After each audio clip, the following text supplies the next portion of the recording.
Daniel Reed had never felt so alone in a room full of people. Well, not people exactly. Aliens.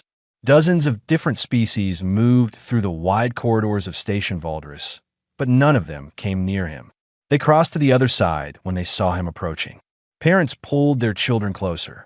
Security guards watched his every move, that he was the contamination they all feared. 3 days ago, Daniel had arrived for what should have been a simple job. His company needed someone to negotiate mining rights on an asteroid belt near the station. He was a contract lawyer, nothing more. He had expected meetings, paperwork, maybe some awkward cultural exchanges. Instead, the station authorities had placed him in a sealed section marked with bright yellow symbols he did not need translated. Danger. Keep out. Hazard. The irony was not lost on him. Humans had finally made it to the stars, had proven they could build ships that crossed the void, and this was the welcome they received. Fear, suspicion, isolation. Daniel walked into the cafeteria marked for high-risk species. It was empty except for him, as it had been every meal since he arrived. The tables were arranged in neat rows, clean and sterile. Bright lights hummed overhead. He collected his food from the automated dispenser, some kind of protein paste and vegetables he could not name, and sat at his usual table near the window. Outside, the station bustled with life. He could see aliens of every shape and size going about their business. Four-armed traders haggled over glowing merchandise. Insect-like beings chittered in clusters. Tall, elegant creatures with too many joints glided past shorter, stocky ones covered in fur. It was beautiful in its diversity, and he was locked away from all of it. Subject shows no signs of aggression. The station AI had told the authorities when he asked why he was being treated this way. However, human species originates from Class 9 Death World. Unpredictable behavior patterns. Recommend continued isolation protocols. Death World. That was what they called Earth. A planet so hostile that merely surviving there made humans dangerous by default. Never mind that Daniel had never thrown a punch in his life. Never mind that he was here for paperwork, not warfare. He came from Earth, and that was enough. He ate slowly, watching the stars beyond the window. His apartment back home had a view of a parking lot. This should have been amazing. Instead, it felt like being in the most beautiful prison ever designed. The cafeteria doors opened. Daniel glanced up out of habit, expecting to see someone who had entered by mistake, someone who would turn around the moment they saw him. But the figure who entered did not hesitate. She was tall, perhaps 7 feet, with scales that caught the light in shades of bronze and copper. Her face was angular, reptilian, with sharp amber eyes and a crest of horns that curved back from her skull. Wings, folded tight against her back, gave her silhouette a dramatic shape. She looked like a dragon from ancient Earth stories, and she was walking directly toward him. Daniel froze with his fork halfway to his mouth. The dragon woman moved with fluid grace, carrying a tray of food that glowed faintly blue. She reached his table, pulled out the chair across from him, and sat down, just like that, as if it were the most natural thing in the world. The cafeteria, which had been empty, suddenly felt very full of watching eyes. Daniel realized that several aliens had followed the dragon woman inside and now stood near the entrance, staring in shock. A few pointed. One made a series of clicking sounds that his translator rendered as alarm. The dragon woman paid them no attention. She arranged her food on the table and looked at Daniel with what might have been a smile. It was hard to tell with a face so different from human. "You are the human," she said. Her voice was smooth, with a slight echo to it, like wind in a canyon. "Yes," Daniel managed. Daniel Reed, "I am Savara of the Drainus Collective." She picked up something that looked like a crystalline fruit and bit into it with sharp teeth. "You eat alone." It was not a question, but Daniel answered anyway. "I do not have much choice." "There is always choice," Savara said. "They choose fear. I choose curiosity." A security officer appeared at the edge of the cafeteria. He was from a species Daniel had learned were called the Torvin, stocky and gray-skinned with 4 eyes arranged in a diamond pattern. "Ma'am, you should not be in this section. The human is under isolation protocol." Savara did not even look at him. "Is there a law that says I cannot sit here?" "Well, no, But regulation suggest, Savara repeated. Not require. I'm aware of the risks, officer. You may leave. The Torvin hesitated, his eyes blinking in sequence. Then he backed away, though he remained stationed at the door. Daniel stared at the dragon woman across from him. Why are you doing this? Doing what? Sitting with me. Everyone else acts like I might explode at any moment. Savara tilted her head, a gesture that looked almost bird-like. My people also come from what the Galactic Council calls a harsh world. Not as harsh as yours, perhaps, but harsh enough that others once feared us too.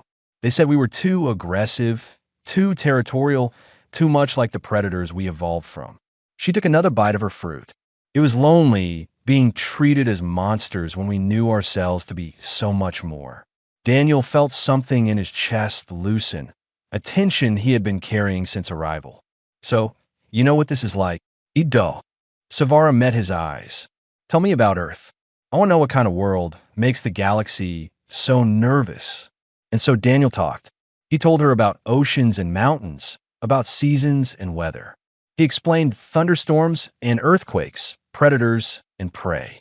Savara listened with genuine interest, asking questions, comparing details to her own world. They spoke for over an hour. When Savara finally stood to leave, Daniel felt the loneliness returning.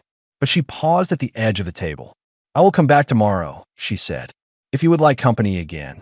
I would, Daniel said. Very much. Savara smiled, definitely a smile this time. Good. I find I enjoy conversation with someone who understands what it means to be misunderstood.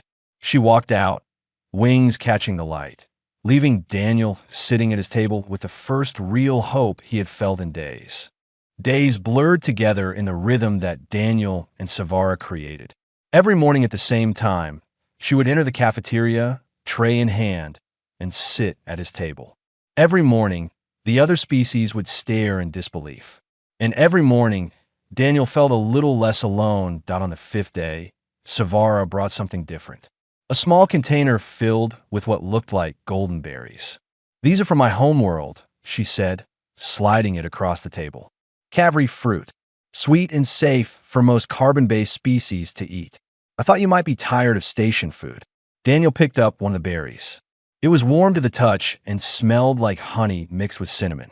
He popped it into his mouth, and the flavor burst across his tongue, better than anything he had tasted since leaving Earth. This is incredible, he said, reaching for another. Thank you. Savara looked pleased. My clutch sister grows them in hydroponic gardens. She complains constantly about the work, but secretly I think she loves it. Clutch sister, Daniel asked. What you would call a sibling. We hatch from the same nest. Savara paused. Do humans have siblings? We do. I have a brother back on Earth, older than me by 3 years. He is a teacher, and he teaches what? History. Human history, mostly. Wars, empires, revolutions. Daniel caught the look on Savara's face. I know what you're thinking. How can someone from such a violent species teach about violence? That was not what I was thinking, Savara said quietly. I was thinking that a species which teaches its children about its mistakes might be wiser than one that hides them. They talked about families, about childhoods on worlds so different they might as well have been in separate universes. Savara described learning to fly in the thermal columns above her world's great canyons. Daniel told her about learning to swim in a lake near his childhood home. Both involved conquering fear. Both involved trust that as they spoke, Daniel noticed something. More aliens had entered the cafeteria. Not many, just 3 or 4, but they sat at tables closer than before. Not close enough to join the conversation, but close enough to hear it. Close enough to observe. That afternoon, everything changed. Savara had left after their meal, promising to bring more food from her world the next day. Daniel had returned to his quarters, a small room with a bed, a desk, and a screen for communication. He was reviewing the mining contracts when his door chimed. It was a station official, a tall being from a species called the Rethian.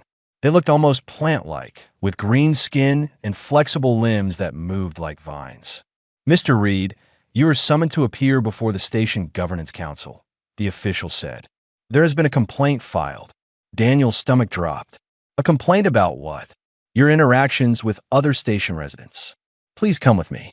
The council chamber was a circular room with seats arranged in tiers, all facing a central platform. Daniel stood on that platform, feeling exposed under bright lights. The council consisted of 12 beings from different species, all wearing formal robes marked with the station symbol. But Daniel was not the one being questioned. Savara stood beside him, her wings held tight to her back, her expression calm, but her eyes blazing. Traitor Savara, the council head said, a being that looked like a floating collection of tentacles inside a water-filled suit. You have been observed violating isolation protocols repeatedly. You have been warned of the dangers. I have been warned of perceived dangers, Savara corrected. Not actual ones. The human comes from a Class 9 death world, another council member said, this one insectoid with compound eyes that glittered. Their biology is designed for extreme survival. They are unpredictable. So are traders who venture too far from mapped space, Savara replied. So are explorers. So are children learning to walk. Unpredictable does not mean dangerous. The council head's tentacles rippled with what might have been annoyance. We have documentation of human history, warfare, conquest, violence on a scale that matches dozens of other species in this galaxy, Savara interrupted. The Mathran had 3 world wars before achieving space travel. The Corvin wiped out 2 of their own subspecies in territorial disputes. Even my own people fought clan wars for 1,000 years. She swept her gaze across the council. Every species that survives a harsh world learns to fight. That is not unique to humans. What matters is what they do after learning. The protocols exist for safety, the insectoid council member insisted. The protocols exist for fear, Savara shot back. And fear without evidence is called prejudice. Silence fell across the chamber. The council head leaned forward. Trader Savara, your trading license is granted by this council. We have the authority to revoke it if you continue to endanger station residents. Daniel felt his chest tighten. Wait, he said. She has not endangered anyone. She has only been kind to me. You cannot punish her for that. We can and will, the council head said, unless she agrees to cease all contact with you for the remainder of your stay. Savara's wings flexed, spreading slightly. No. Then you leave us no choice. I said no. Savara's voice echoed in the chamber. I'm a registered independent trader. I have broken no laws. I have harmed no one. What I have done is refused to treat another sentient being like a disease, simply because you are afraid of what you do not understand. She turned to look at Daniel, and her expression softened. This human has shown me nothing but respect and gratitude. He speaks of his world with love, not pride. He listens when I speak. He asks questions instead of making assumptions. She looked back at the council. If you revoke my license for the crime of making a friend, then your council is not one I wish to operate under.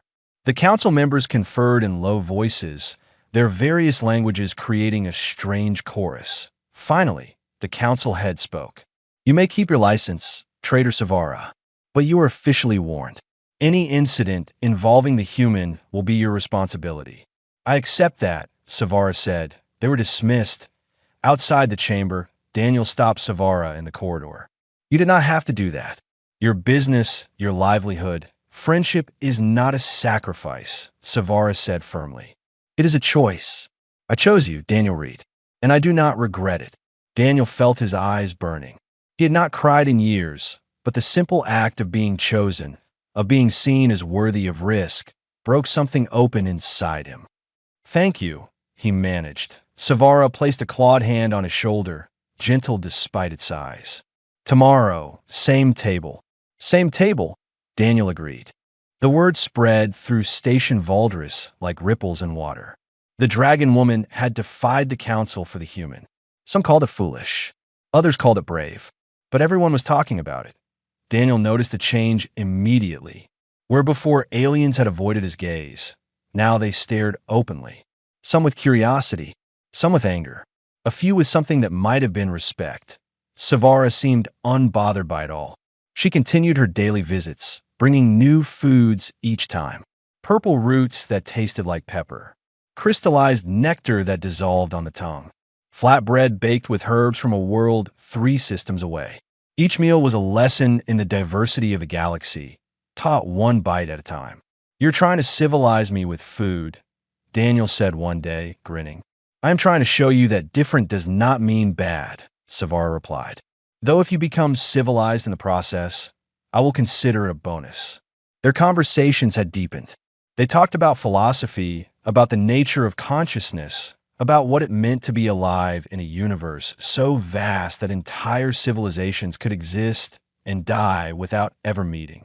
Daniel found himself thinking in new ways, seeing through different eyes. One morning, Savara arrived looking troubled. "What is wrong?" Daniel asked immediately. She sat down heavily, her wings drooping. "I received a message from the Merchants Guild. Several traders have filed complaints about my association with you. They say it makes them uncomfortable to do business with me." "How many traders?" "Enough to matter." Savara pushed food around her plate without eating. "If too many refuse to work with me, I will not be able to maintain my routes. I will have to return home." Daniel felt cold despite the warm cafeteria air. "Then stop coming here. Stop sitting with me. Fix this before it gets worse." Savara's head snapped up, her amber eyes fierce. "No." "Savara, I said no, Daniel." She leaned forward. "Do you know what my people believe? We believe that a person's character is proven in fire. Not literal fire, though we have that too, but the fire of difficult choices." Her claws tapped against the table. "Some traders are afraid. Let them be afraid. Others will see that I have not changed, that I am still honest and fair. Those are the ones worth doing business with." "You could lose everything," Daniel said quietly. "I could." Savara met his eyes.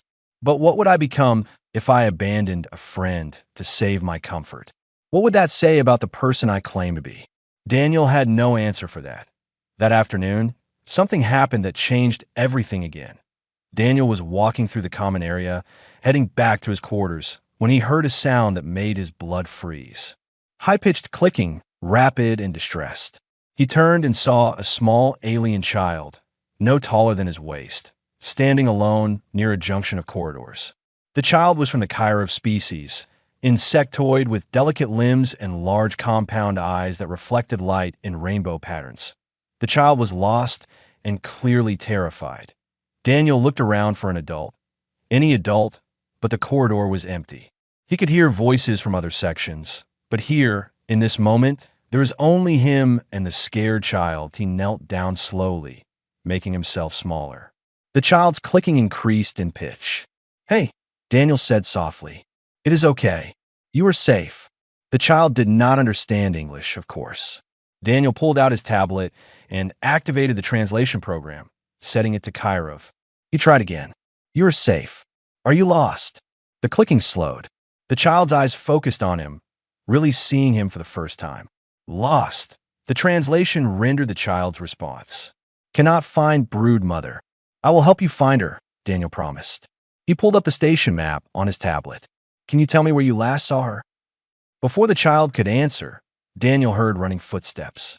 He looked up to see 3 station security officers charging toward him, weapons drawn. "Step away from the child," the lead officer shouted. It was the same Torvin who had warned Savara in the cafeteria.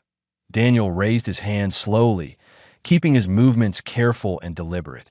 "The child is lost. I am helping. Step away now." The child's clicking became frantic again. To Daniel's surprise, the small alien moved closer to him, not away. Tiny limbs grabbed onto his leg. "The child is frightened," Daniel said, not moving. "Please lower your weapons. You are making this worse." "We have reports of a human cornering an unattended minor," another officer said. "I am not cornering anyone. Look at your scanner. Check the child's stress levels." The lead officer did, reluctantly. His 4 eyes widened slightly. "The child's stress decreased when you approached." "Because I'm being calm and gentle," Daniel said. "Because I'm trying to help. Now please, help me contact the child's parents before Sevi." A voice cut through the tension. An adult Kyrov rushed into view, wings buzzing in panic. Behind her, Savara followed, moving fast. The mother reached for her child, and Daniel carefully unwrapped the small limbs from his leg. The child clicked something that translated as, "Nice big one helped me," and crawled into its mother's arms. The mother turned to Daniel, her compound eyes unreadable. Daniel waited for anger, for accusations. Instead, she dipped her head in a gesture he had learned meant gratitude. "Thank you for protecting my Sevi." The translator rendered her words. I looked away for only a moment. I was terrified. Any parent would be, Daniel said. "I'm glad Sevi is safe." The security officers lowered their weapons, looking uncertain. The lead officer spoke into his communicator, filing a report that Daniel could not hear. Savara appeared at Daniel's side, her presence solid and reassuring. "Are you all right?" "I am fine," Daniel said. The child needed help. That is all. The Kyra mother was still there, studying Daniel with those strange eyes. "The humans are called dangerous. But Sevi says you were gentle. You made small. You spoke soft. I would never hurt a child," Daniel said. "Any child from any world." The mother clicked thoughtfully. Then she spoke to the security officers in rapid Kyrov. Whatever she said made them look at each other uncomfortably. As the mother carried her child away, Savara touched Daniel's arm. "Half the station will hear about this within the hour. Will that make things better or worse?" Daniel asked. Savara's expression was unreadable. "I suppose we will find out." They walked back through the corridors together, and for the first time, some of the aliens they passed did not look away. News of the incident spread exactly as Savara predicted. By evening, every resident of Station Valdris knew that the dangerous human had helped a lost child. Some insisted it was manipulation, that Daniel had staged the whole thing. Others were not so sure. Daniel woke the next morning to find a message on his screen. It was from the Kyrov mother, brief but meaningful. Sevi asks about the gentle giant. "Thank you again." Something in his chest warmed at those words. Gentle giant. It was better than monster. When he entered the cafeteria, he stopped in surprise. Savara was there as always, but she was not alone. For other aliens sat nearby, not at her table, but close enough to be part of the same space. They looked young, probably students or junior workers. They stared at Daniel with open curiosity. "Friends of yours?" Daniel asked Savara as he sat down. "Friends of yours, perhaps," she replied, amusement in her voice. "They have questions. I said you might answer them, if you were willing." Daniel looked at the group. A being covered in soft fur, another with skin like polished stone, a third that seemed to shimmer between solid and liquid, and a fourth with too many joints in its limbs. "I am willing," he said. The furry one spoke first, voice high and nervous. "Is it true your world has weather that kills?" Daniel nodded. "Tornadoes, hurricanes, blizzards. Yes, Earth's weather can be deadly. But we have learned to predict it, to build shelters, to protect each other." "And the animals?" the stone-skinned one asked. "We heard there are creatures with fangs and claws." "There are," Daniel admitted. "Bears, lions, sharks. But there are also deer, rabbits, and butterflies. Danger and beauty exist together. We learn to respect both." The shimmering being leaned forward. "Do humans fight each other? Like your own species?" This was the harder question. Daniel did not want to lie. "Yes, we have wars. We have conflicts. It is one of our greatest shames and our greatest ongoing challenges." "Then the council is right to fear you," the being said. "Maybe," Daniel said quietly, "or maybe the fact that we feel shame about it, that we keep trying to do better, means something. A truly violent species would not question its own violence." They sat with that thought.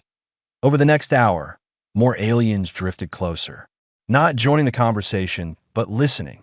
Daniel answered every question honestly. He talked about Earth's oceans and mountains, about cities and farms, about art and music, and the endless human need to create meaning from chaos to be why the end. The cafeteria was more full than it had been since his arrival. That afternoon, Savara found him in the observation deck, a place where residents could watch ships come and go through the station's docking ports. "You handled that well," she said, standing beside him at the window. "I just told the truth," Daniel replied. "The truth is powerful." Savara was quiet for a moment. "Daniel, I want to try something." A gathering, informal, where more people can meet you properly. Not through warnings or reports, but face to face. Like a party, more like a cultural exchange. Species do it all the time on stations like this. We share food, stories, traditions. She looked at him. What do you think? Daniel thought about the young aliens in the cafeteria, the way their fear had melted into curiosity. I think it is worth trying. 3 days later, Savara had arranged everything. She had booked a common room, sent invitations across the station's network, and gathered food from a dozen different worlds. Daniel contributed what he could, uploading images and videos of Earth to be displayed on the room screens. When the time came, Daniel was not sure anyone would show up. The council had not forbidden the gathering, but they had made their disapproval clear. The first to arrive was the Cairo mother with little Sevi. The child clicked excitedly and reached for Daniel, who picked the small being up carefully. Sevi insisted, the mother explained. Said the gentle giant promised to tell more stories. I did, Daniel said, smiling. And I keep my promises. Others followed. The young aliens from the cafeteria. Some older ones who looked skeptical but curious.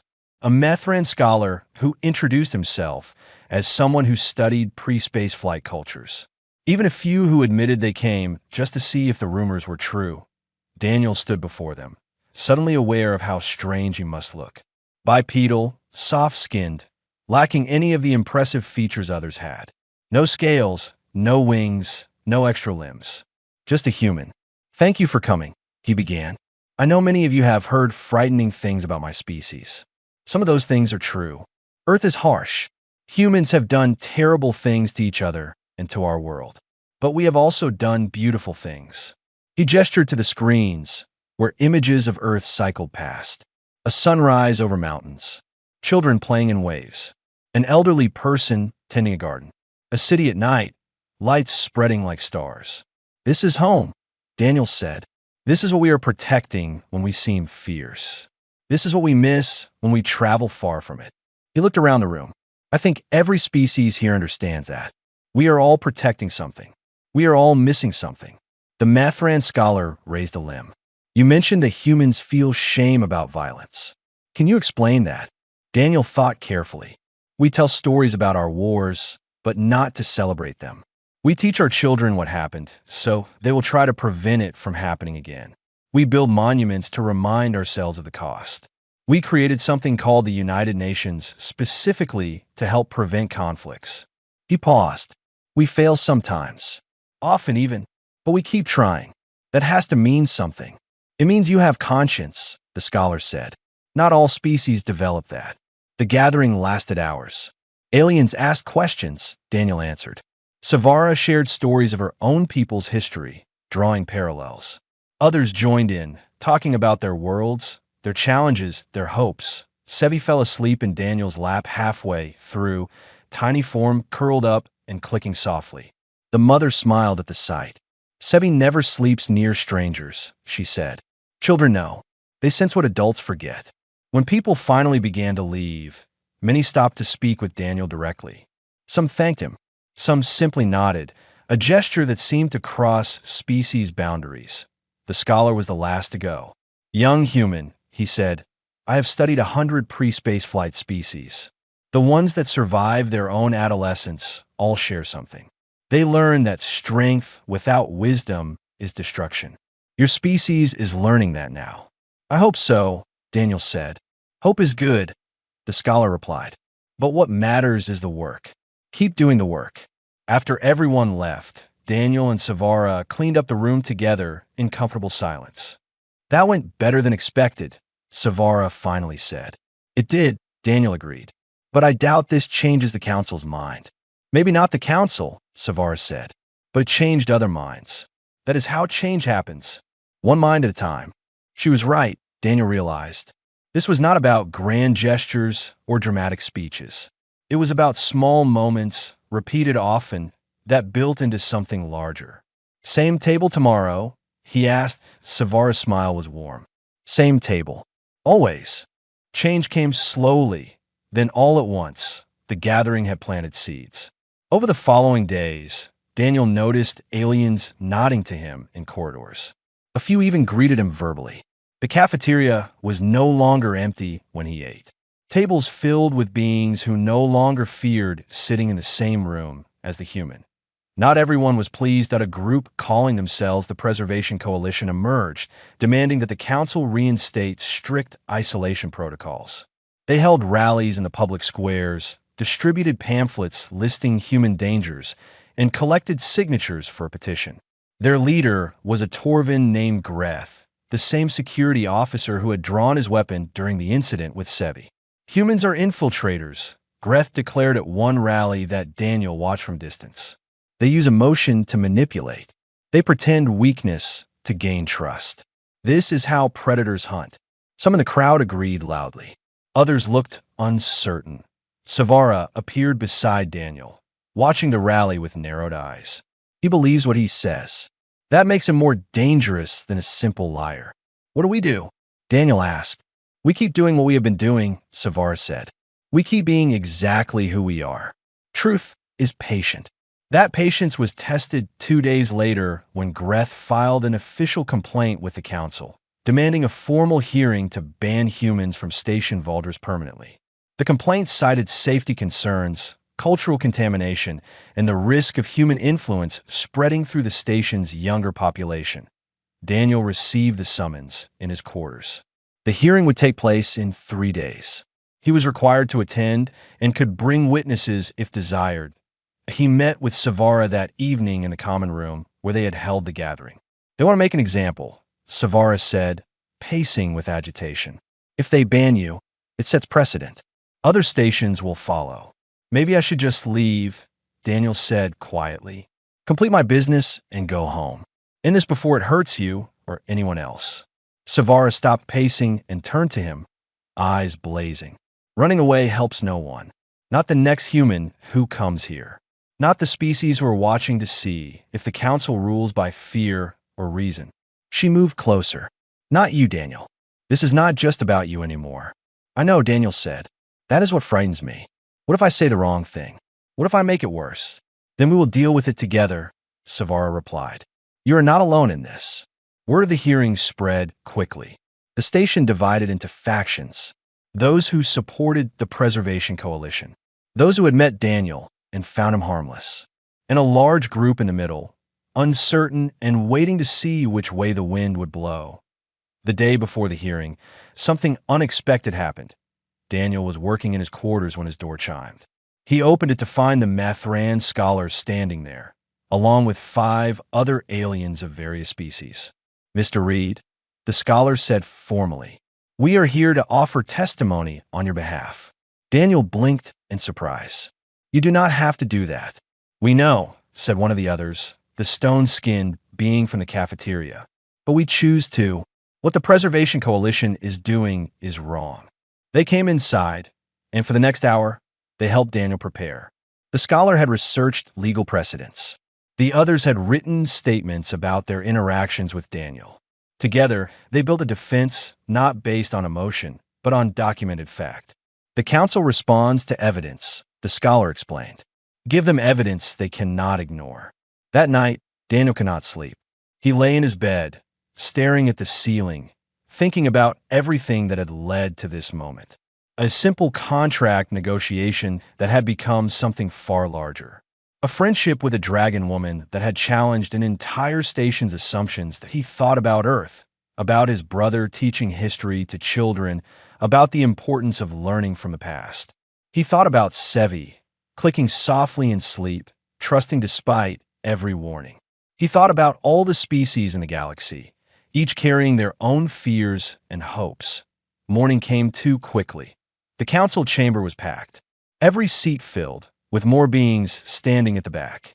Daniel entered with Savara at his side and his witnesses behind him.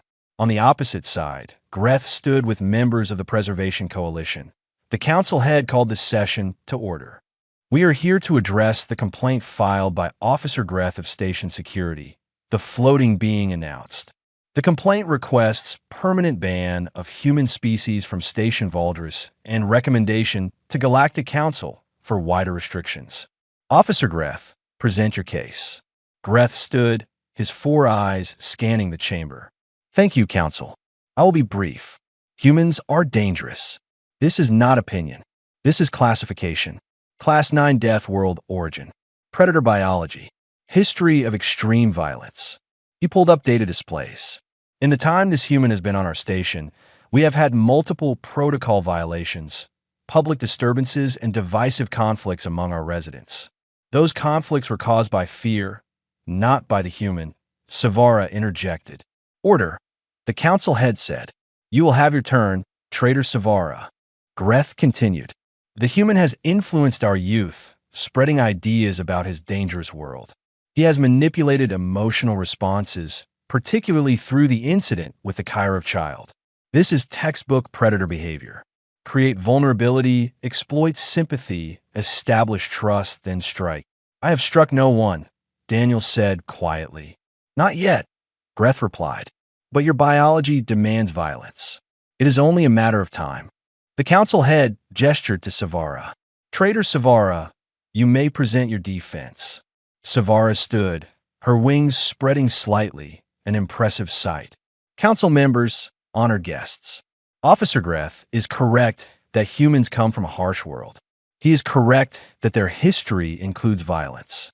What he fails to acknowledge is that violence in history is not unique to humans. She pulled up her own displays. Conflict records from dozens of species, including the Torvin. These are wars, conflicts, and territorial disputes from species now considered peaceful members of galactic society. Every single spacefaring species went through this phase. Humans are simply going through it now, in full view, because we met them early in their development. The Methran scholar stood. If I may, Council, I have studied pre-spaceflight civilizations for 40 years. Humans show remarkable characteristics that Officer Greth ignores. They have global communication networks. They have international peacekeeping organizations. They have art that questions violence rather than celebrating it. These are signs of a maturing species, not a dangerous one. One by one, Daniel's witnesses spoke. The stone-skinned student described how Daniel had answered questions with honesty, never hiding Earth's flaws. The Kyra mother explained how Daniel had protected Sevi with gentleness, not force.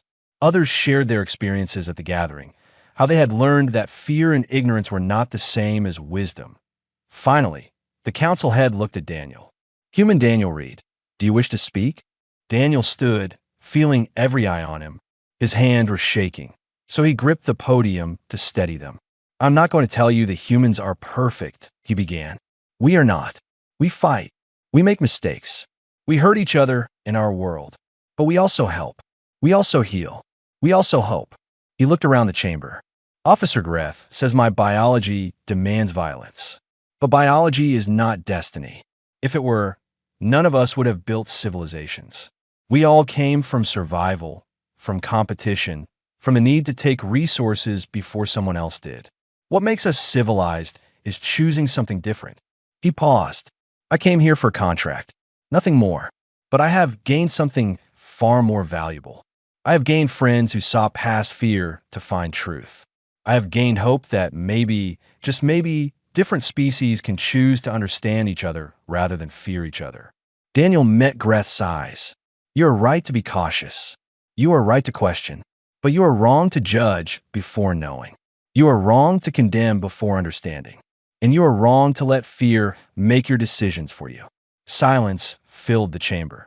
The council members conferred quietly among themselves for long minutes. Finally, the council head spoke. This council will vote on the matter. All in favor of implementing permanent human restrictions? For lights appeared. For votes for the ban. All opposed. 7 lights. 7 votes against. The motion fails. Human Daniel Reed may complete his business and depart on schedule. No new restrictions will be implemented at this time. The council head paused. However, the isolation protocols will be formally ended. There is no evidence they serve any purpose beyond institutionalizing fear. The chamber erupted in mixed reactions. Some cheered. Some shouted in anger. Greth stood rigid, his expression unreadable. Daniel felt Savara's hand on his shoulder, steadying and warm. We did it, she said softly.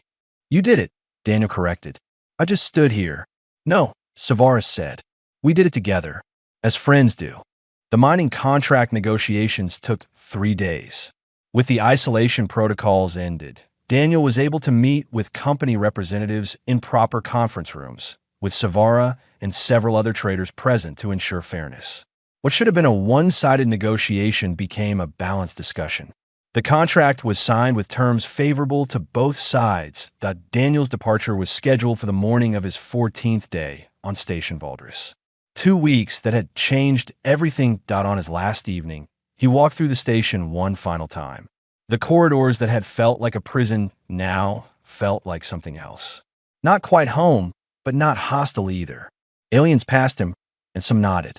A few stopped to say goodbye. The Cairo mother found him near the observation deck. Little Sevi was with her, clicking excitedly when she saw Daniel. "We wanted to give you something," the mother said. She held out a small object, a crystal shaped like a star. "This is a travel blessing from our world. It ensures safe journeys and warm welcomes." Daniel took it carefully, feeling the weight of the gesture. "Thank you. I will treasure this." Sevi clicked something that translated as "Visit again, gentle giant." "I will try," Daniel promised, kneeling to the child's level one last time. "And you keep being brave, okay?" The scholar found him next, carrying an actual paper book, rare in an age of digital everything. "I wrote this 30 years ago," the scholar said, "a study of how species transition from isolated to cooperative. I think you might find it interesting." He paused. "And I think your species might benefit from it. Help them understand that what they are going through is normal." Daniel accepted the book with both hands. "I will read it, and I will share it." Others came, the young aliens from the cafeteria, bringing small gifts and thanks. Some of the traders who had learned to trust Savara again, admitting they had been wrong to judge. Even a few who had supported the Preservation Coalition, saying nothing, but offering respectful nods that said more than words could. Finally, Daniel made his way to the cafeteria. Their table, the place where everything had changed, Savara was already there, 2 trays of food waiting. She had brought kavri fruit, those golden berries from the first meal they had shared. The circle completing itself, they ate in comfortable silence for a while, not needing words to fill the space.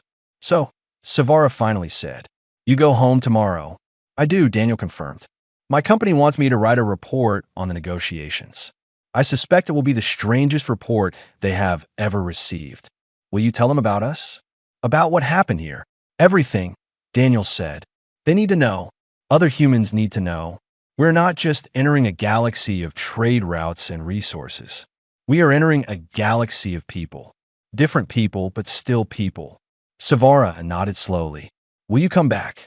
Daniel looked at her, at the being who had changed his understanding of what was possible. "Yes. I do not know when, and I do not know the reason yet, but yes. I will come back." "Good." Savara reached into a pouch at her side and pulled out something small in bronze. "I want you to have this." It was a scale. One of hers, Daniel realized with shock, about the size of his palm, gleaming in the cafeteria light. "Savara, I cannot." "You can," she interrupted. "In my culture, we give scales to those we consider clutchkin. Not family by hatching, but family by choice." Her amber eyes were intense. "You are my friend," Daniel read. "My true friend. This is so you remember that even when the distance between stars feels impossible." Daniel took the scale with trembling hands. It was warm, like it carried heat from her body. "I will keep it with me always. I promise. I know you will." Savara smiled. "Just as I will keep this." She pulled out a small device, Daniel's translator tablet. He had given it to her days ago, when she had mentioned hers was malfunctioning. "You said I could borrow it. I am claiming it permanently. Consider it a trade." Daniel laughed, the sound breaking the emotion building in his chest. "That is not a fair trade. Your scale is worth far more." "Friendship is not about fair trades," Savara said. "It is about what matters." They finished their meal slowly, drawing out the time as long as possible. Around them, the cafeteria filled with evening diners. The mix of species, the sound of different languages, the proof that fear could be overcome. "Look at this," Daniel said quietly, gesturing around. 2 weeks ago, This room was empty. Now, look, change is possible, Savara agreed. It just requires someone brave enough to start it. I was not brave, Daniel protested. I was just lonely. Sometimes that is the same thing. Savara stood, and Daniel stood with her. Walk with me to the docking bay. They walked together through the station one last time, past the public squares where Greth had held his rallies, past the common room where the gathering had taken place, past the junction where Sevi had been lost and found. Each place held a memory now. Each memory held a lesson to the docking bay. Daniel's transport waited. Other humans would be arriving in coming months. Now the trade agreements were established. They would find a station changed by what had happened here. Not perfect, not free of prejudice, but better, more open. I should go, Daniel said, not moving. You should, Savara agreed, not moving either. Then they were embracing, human and dragon woman, an image that would have seemed impossible 2 weeks ago. Savara's scales were warm against Daniel's arms. Her wings folded around him briefly, a gesture of protection and care. Thank you, Daniel whispered, for sitting with me when everyone else was afraid. Thank you for being worth sitting with, Savara replied. They separated, and Daniel picked up his bag. Inside was the travel blessing from Sevi, the book from the scholar, various small gifts from those who had become friends. And wrapped carefully in cloth, the bronze scale that meant family by choice. He walked to the transport ramp, then turned back one last time. Savara stood in the docking bay, wings spread slightly, watching him go. She raised one clawed hand in farewell. Daniel raised his in return. Then he boarded the transport, found his seat, and watched through the window as Station Valdris grew smaller. Somewhere in that massive structure, a dragon woman was probably already planning what to say to the next human who arrived. Probably already thinking about how to make them feel welcome in a galaxy that had feared them. Daniel pulled out his tablet and began writing his report. He did not start with the mining contract or the technical details. He started with the cafeteria, an empty table, and the moment when someone chose kindness over fear. They said, "Stay away," he wrote. But the dragon woman sat with me like an old friend. And in that simple act, everything changed. Outside the window, stars stretched to infinity. Between them, invisible but real, were the connections that made the vast emptiness bearable. Friendship, trust, the choice to see past fear and find the person underneath. Daniel touched the scale in his pocket, feeling its warmth that he would come back. And when he did, he would not be alone. Other humans would follow, would learn from what happened here. Some would make mistakes. Some would face prejudice. But they would also find friends if they were brave enough to accept them. The transport jumped to faster-than-light speed, and Station Valdris vanished into the distance. But what had been built there remained. In memories. In changed minds. In the simple truth that sometimes the most revolutionary act is sitting beside someone that everyone else fears and discovering that they're just another person trying to find their way in an enormous universe. Back on the station, Savara returned to the cafeteria. She sat at their table, the one that would always be theirs, and ate her evening meal. Around her, aliens of dozens of species did the same. Talking, laughing, living together in the messy, complicated way that real communities do. Tomorrow, she would go back to her trading routes. She would tell the story of the human who had changed Station Valdris. And maybe in some small way, that story would change other stations, other minds, other hearts. But tonight, she simply sat at a table and remembered a friend, and smiled, knowing that across the stars he was remembering too.